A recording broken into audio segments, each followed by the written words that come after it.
I've always been the one to say the first goodbye. Had to love and lose her. Perkenalkan, nama saya Denny Saputra Silaban. Saya jurusan Teknologi Hasil Perikanan. Baiklah, di sini saya akan menjelaskan mengenai fluida statis. Baik, fluida statis. Nah, apa itu fluida statis? Fluida statis atau statistika fluida adalah segalanya dalam statistika dan tidak bergerak. Atau dalam definisi lain, fluida statis itu dapat diartikan sebagai fluida dalam keadaan diam dan tidak mengalir.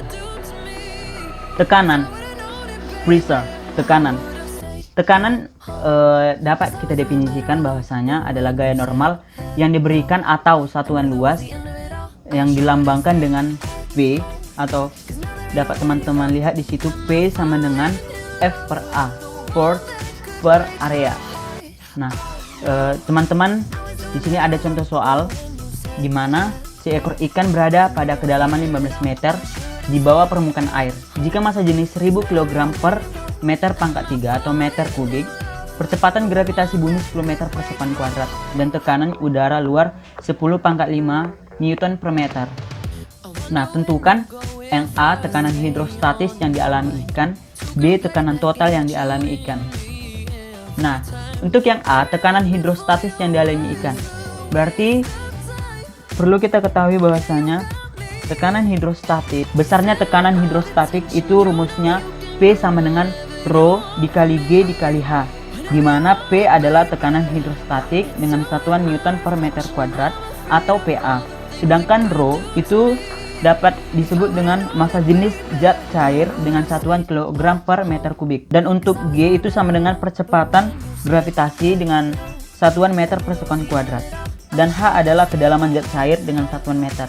Dari yang diketahui tadi itu ada massa jenis air, Rho-nya adalah 1000 kg per meter kubik, G-nya 10 meter per sekon kuadrat, tekanan udara luar 10 pangkat 5, dan kedalamannya 15 meter. Jadi kita tinggal memasukkan angka-angkanya tadi, P dikali G dikali H dapat 1,5 dikali 10 pangkat 5 Newton per meter kuadrat. Dan untuk tekanan total yang dialami ikan dengan rumus sama dengan P sama dengan pH ditambah PA. pH tadi adalah tekanan hidrostatis yang dialami ikan. Sedangkan untuk A, nilai A itu adalah tekanan udara luar. Berarti pH ditambah PA sama dengan 2,5 dikali 10 pangkat 5 Newton per meter kuadrat. Nah, untuk yang selanjutnya adalah Bianchi force fraction of ice above the surface, atau kekuatan Bianchi atau fraksi es di atas permukaan. Nah, dari gambar dapat kita lihat dari titik ini ke titik sini disebut H, di mana H itu ketinggiannya, sedangkan dari titik ini ke titik ini itu adalah L. Dan untuk titik ini ke sini itu disebut dengan Y, ini ke sini X, ini MG, BF, L, H. Nah, jika rho objek kurang dari rho liquid, maka objek fluid. Nah, dapat kita asumsikan bahwasanya ice cube itu rho objek sama dengan M per V, atau M sama dengan P dikali V, di mana BF itu adalah Bianchi force atau kekuatan Bianchi, I berat cairan pengganti. Untuk FL adalah volume liquid, FO volume objek, rho L itu densitas cairan, sedangkan untuk rho O itu densitas objek. Sini ada contohnya. Saat objek mengambang di mana project kurang dari rho liquid, maka W displace liquid sama dengan W objek, dan untuk Mg liquid sama dengan Mg objek, hingga rho dikali V dikali GL sama dengan rho dikali V dikali GO, sehingga dapat diambil kesimpulan bahwasanya VL per VO sama dengan rho O per rho L. Fraction above the surface, fraksi di atas permukaan. Fraksi di atas permukaan itu rumusnya 1 dikurang FL per FO sama dengan 1 dikurang rho O per rho L. Jadi dari formula tadi dapat diasumsikan F sama dengan 1 per atau dapat berarti dari rumus ini tadi dapat disimpulkan dua rumus jadinya. F sama dengan 1 dikurang FL per FO atau F sama dengan 1 dikurang rho O per rho L. Nah, force against a wall underwater.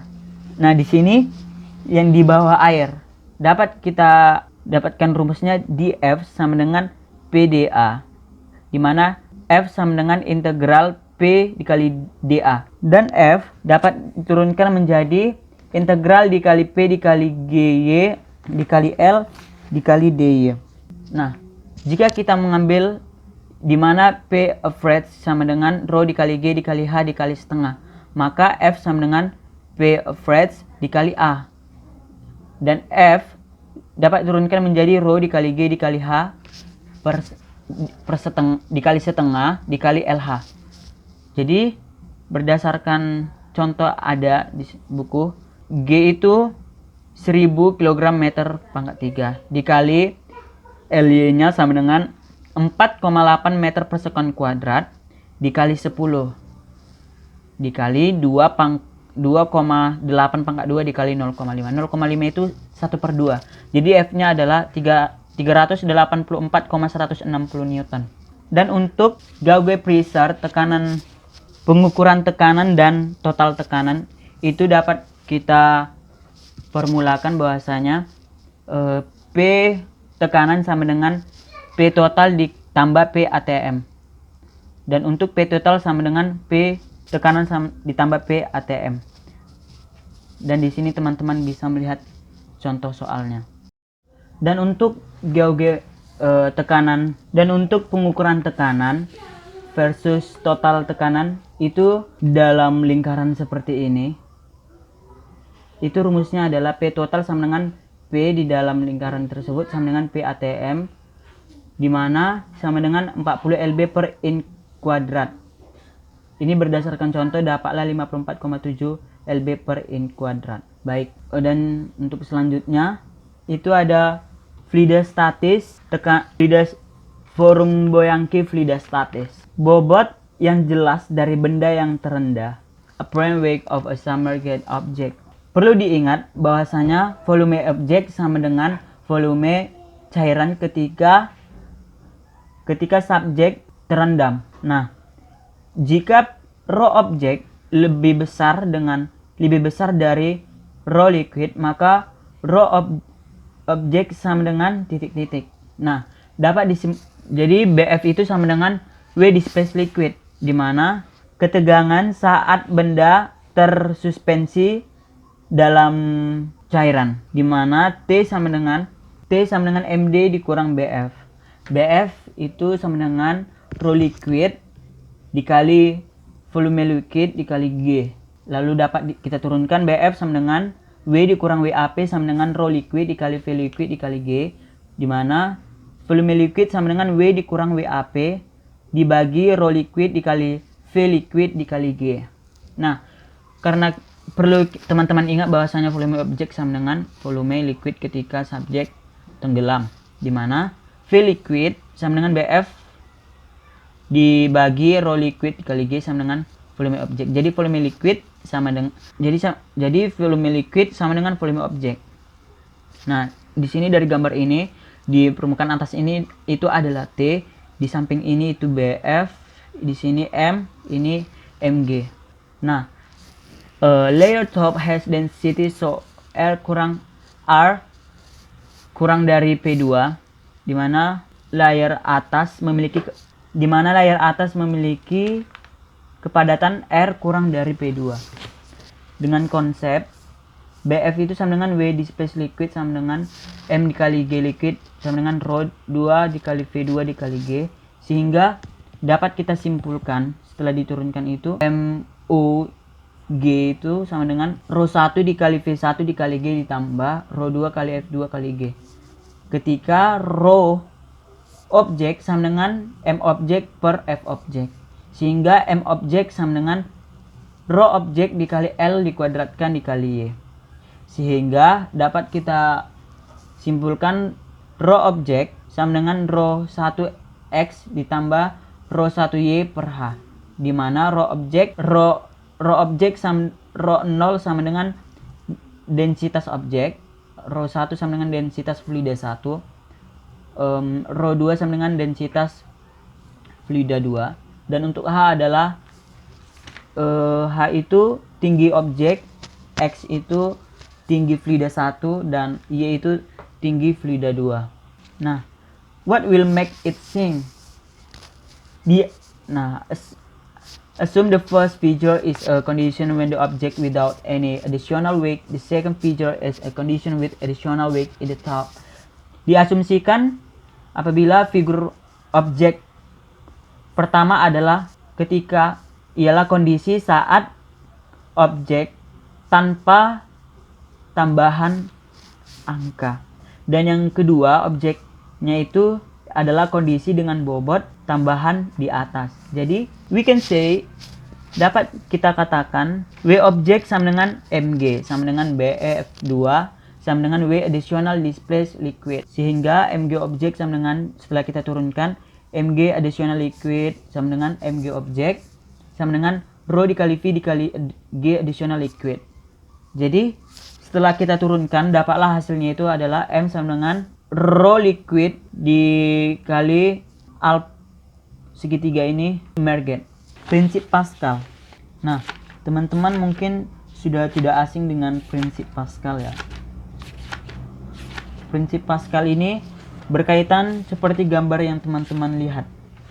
Prinsip Pascal atau hukum Pascal. Nah, sebelum itu kita harus tahu dulu apa itu Pascal. Bunyi hukum Pascal itu adalah tekanan yang diberikan kepada zat cair di dalam ruang tertutup diteruskan sama besar ke segala arah. Nah, jadi dari gambar ini yang F1 itu dapat kita beri keterangan bahwasanya gaya pada penampang 1 dengan satuan Newton, sedangkan untuk F2 adalah gaya pada penampang 2 satuan Newton, sedangkan A1 adalah luas penampang 1 dengan satuan meter kuadrat, begitu juga dengan A2 luas penampang kedua dengan satuan meter kuadrat. Prinsip Pascal dalam wadah dekat yang berisi fluida tekanannya sama di setiap tempat, sesuai yang kita katakan tadi. Jadi, pada saat piston di posisi 1, ditekan P1-nya, maka ini P1 sama dengan F1 per A1, sedangkan F1-nya P dikali A1. Berdasarkan hukum Pascal, tekanan ini diberikan ke seluruh bagian zat cair sama besar. Dengan demikian, pada posisi kedua memiliki tekanan sebesar F1 per A1. Jadi pada posisi kedua besar gaya F2 dengan rumus seperti ini. Dengan rumus bahwasanya F1 per F2 sama dengan A1 per A2. Atau F1 sama dengan W dikali A1 per A2. Dalam pekerjaan teknik banyak sekali dipakai alat-alat yang prinsip kerjanya berdasarkan hukum Pascal, seperti dongkrak hidrolik, gempa hidrolik, dan alat pengangkat mobil. Nah, teman-teman, sedikit sejarah hukum Pascal itu. Berdasarkan penelitian intensifnya Blaise Pascal pada 1623 sampai 1662, seorang ilmuwan berkebangsaan Prancis menyimpulkan bahwa gaya menekan zat cair di dalam ruang tertutup akan diteruskan ke segala arah sama besar. Jadi beliaulah yang mencetuskan hukum Pascal tersebut. Sangat hebat sekali. Baik, sampai di sini presentasi saya. Apabila ada kekurangan mohon maaf. Sekian dari saya, terima kasih.